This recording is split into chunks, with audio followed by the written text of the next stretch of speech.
네, 오늘 낭독할 책은 오페라의 유령입니다. 이 오페라의 유령, 정말 유명하죠.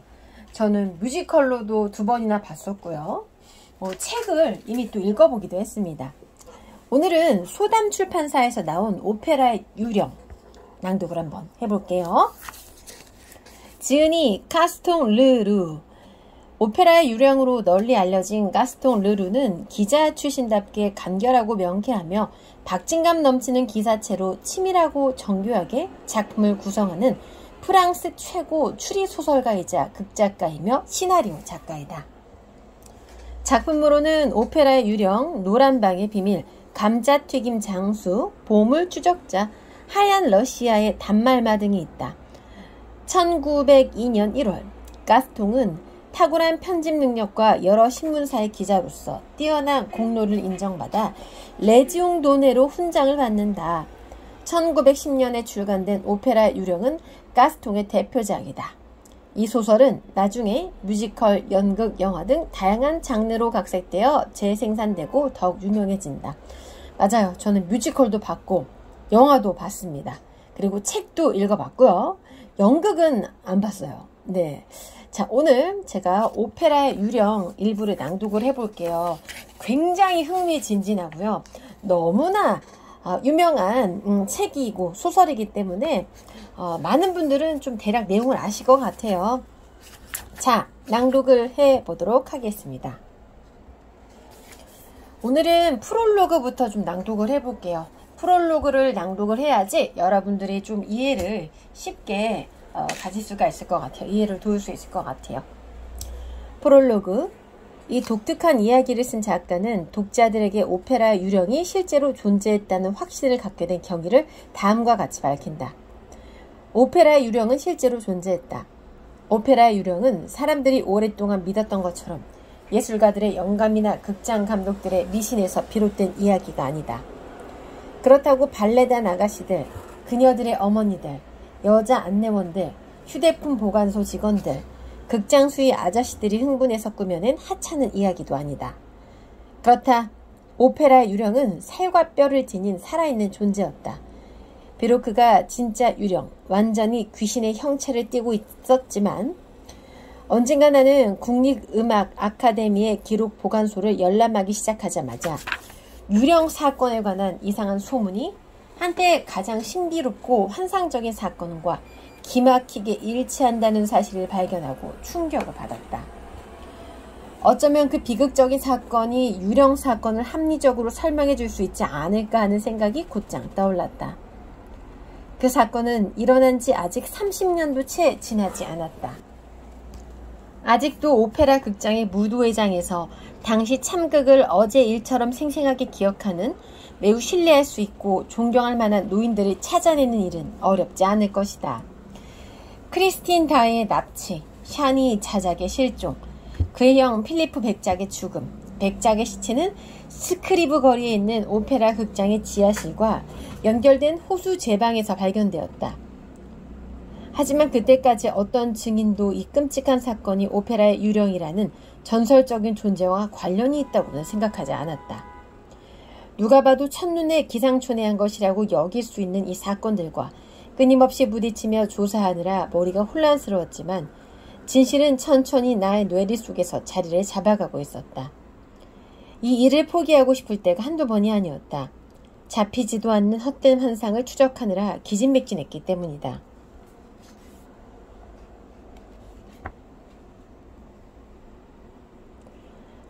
마침내 나의 예감이 하나도 틀리지 않았다는 증거를 찾았다. 오페라의 유령이 그림자 이상의 어떤 존재라는 확신이 들었다. 그동안의 온갖 노력이 보상을 받은 셈이다. 그날 나는 어느 감독의 회고록이라는 책을 읽으며 긴 시간을 보내고 있었다. 지나치게 냉소적인 몽샤르맹 감독이 쓴 경박한 내용의 책이었다. 그는 오페라 극장에서 잠시 근무하는 동안 유령의 불가사의한 행적에 대해 아무것도 몰랐을 뿐만 아니라 유령에 관한 소문을 공개적으로 비웃었다. 그런 태도는 마법의 봉투 속에서 일어난 이상한 금전 조작의 첫 번째 희생자가 될 때까지 계속되었다. 실망감에 빠진 채 도서관을 나오다가 오페라 극장의 행정관과 마주쳤다. 호감이 가는 행정관은 층계참에서 생기가 넘쳐 보이는 키 작은 어느 멋쟁이 노인과 수다를 떨고 있었다. 그는 쾌활한 표정으로 나를 노인에게 소개했다. 행정관은 나의 정보 수집 활동을 모두 알고 있었다. 또한 내가 그 유명한 샤니 사건을 담당했던 예심 판사 포르의 은신처를 파악하기 위해 노심초사했지만 아무런 성과도 얻지 못했다는 사실도 잘 알고 있었다. 포르가 어떻게 되었는지, 죽었는지 살았는지 아는 사람은 아무도 없었다. 그런데 포르가 15년 동안의 캐나다 생활을 마치고 파리로 돌아와 가장 먼저 한 일은 오페라 극장의 사무실을 방문해서 특별 좌석을 구하는 것이었다. 이 키 작은 노신사가 바로 포르였다. 우리 셋은 그날 저녁 오랜 시간을 함께 보냈다. 포르는 예전의 샤니 사건에 대해 아는 것을 모두 내게 이야기했다. 당시 그는 증거가 불충분하다는 이유로 사건의 원인을 자작의 광기와 그의 형의 사고사로 마무리할 수밖에 없었다고 했다. 하지만 그는 크리스틴 다헬을 두고 두 형제 사이에 어떤 끔찍한 비극이 일어났을 것이라고 여전히 확신하고 있었다. 크리스틴과 자작이 어떻게 되었는지는 아는 바가 없다고 했다. 물론 나는 오페라 유령에 대한 이야기를 꺼냈는데 포르는 웃기만 했다. 그 역시 당시에 오페라 극장에서 가장 신비에 쌓인 구석 어딘가에 어떤 특이한 존재가 살고 있음을 입증해 줄 만한 몇 가지 기이한 흔적을 잘 알고 있었다. 또한 봉투 사건에 대한 이야기도 익히 알고 있었다. 하지만 샤니 사건을 심리하는 책임을 진 예심 판사의 입장에서 주의를 끌만한 것은 아무것도 보지 못했다고 했다. 언젠가 한 증인이 유령과 마주쳤다며 증언하는 것을 잠시 들은 것이 전부였다고 했다. 증인이라는 인물은 파리의 유명 인사들이 페르시아인이라고 부르는 사람이었는데 오페라 극장의 정기 예약자라면 그를 모르는 사람이 없었다. 예심 판사는 그를 먼저 미친 사람으로 취급했다. 나는 당연히 그 페르시아인의 이야기에 굉장히 흥미를 느꼈다. 아직 때가 늦지 않았다면 이 귀중한 증인을 반드시 만나고 싶었다. 나에게 행운이 따라주었는지 리볼리 거리에 있는 작은 아파트에서 페르시아인을 찾아냈다. 그는 그 사건 이후 한 번도 그곳을 떠나지 않았다. 그는 내가 방문한 후 5달이 지나서 그곳에서 세상을 떠났다. 처음에 난 의심을 품었다. 그러다 페르시아인이 어린 아이처럼 순수하게 유령에 대해 자신이 알고 있는 모든 사실을 말해주고 유령의 존재에 관한 모든 증거물을 나에게 넘겨주었을 때 더 이상 그를 의심할 수 없었다. 특히 그 중에는 언젠가는 자신의 끔찍한 운명을 낱낱이 밝혀줄 크리스틴 다의 이상한 편지도 있었다. 아니었다. 유령은 결코 전설적인 인물이 아니었다. 사람들은 이번에도 그 편지가 진짜가 아닐 것이며 아주 솔깃한 이야기를 탐닉하는 누군가가 상상력을 동원해서 처음부터 끝까지 조작한 것일 수 있다고 내게 말했다. 그러나 다행히 이 유명한 편지꾸러미 말고도 다른 곳에서 크리스틴 다이의 필체를 찾아낼 수 있었고 두 필체를 비교한 결과 나의 의심은 깨끗이 사라졌다. 또한 나는 페르시아인에 관한 자료를 수집했다. 그 결과 법정을 속일 정도의 음모를 꾸밀 수는 없는 정직한 사람이라고 단정했다. 더구나 샤니 사건에 연루된 유력 인사들과 샤니 가문의 친구들도 내 의견과 같았다. 나는 그들에게 그동안 수집한 모든 자료를 보여주면서 나의 추리를 설명했다. 그들로부터 대단히 고결한 격려를 받았는데 그 중에서 D 장군이 보내준 편지 일부를 소개한다. 선생님, 저는 당신이 조사한 결과를 책으로 출간할 것을 간곡히 권합니다. 저는 생생하게 기억하고 있습니다. 위대한 가수 크리스틴 다이의 실종과 생제르맹 근교를 온통 슬픔으로 몰아넣은 비극이 일어나기 불과 몇 주 전만 해도 무도장 휴게실에서는 유령에 관한 이야기가 무성했습니다. 모든 사람의 정신을 사로잡은 그 사건 이후에 유령 이야기가 잠잠해졌다고 생각합니다. 선생님이 말씀을 듣고 생각한 건데 만일 유령의 존재로 그 비극의 내막을 설명할 수 있다면 우리에게 유령에 대해 다시 말씀해 주시기를 부탁드립니다. 일부 몰지각한 사람들이 평생 서로를 열렬히 사랑하던 두 형제가 죽음으로 치달을 정도로 서로 괴롭혔을 것이라고 추측하는 음산한 이야기보다는 그처럼 신비로운 존재가 당장에 밝혀질 수 있다면 우리의 궁금증이 얼마나 속 시원하게 풀리겠습니까? 그럼 이만 줄이겠습니다. 결국 나는 모든 자료를 움켜쥔 채 유령의 광대한 영역, 즉 그가 펼쳤던 제국의 엄청난 유적을 두루 살펴보았고 내가 똑똑히 본 모든 것과 내가 생각한 모든 것이 페르시아인의 자료를 멋지게 보강했다.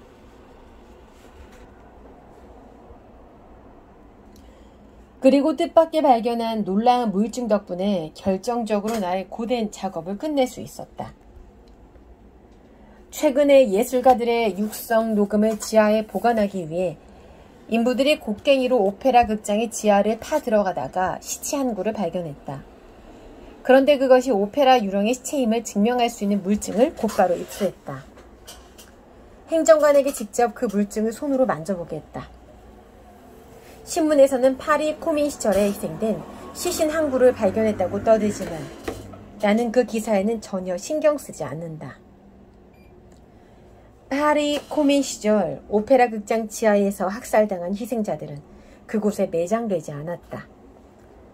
나는 그들의 유해가 포위 공략 기간 동안 온갖 식량을 쌓아두었던 그 거대한 지하 창고에서 아주 멀리 떨어진 곳에 묻혀있다는 것을 알고 있다. 나는 오페라 유령의 흔적을 수족하다가 우연히 살아있는 예술가들의 음성을 매장한다는 전대미문의 사건이 없었다면 발견하지 못했을 파리 코민 시절에 희생된 유해들을 발견한 것이다. 유령의 유해에 관한 이야기는 다시 하겠다.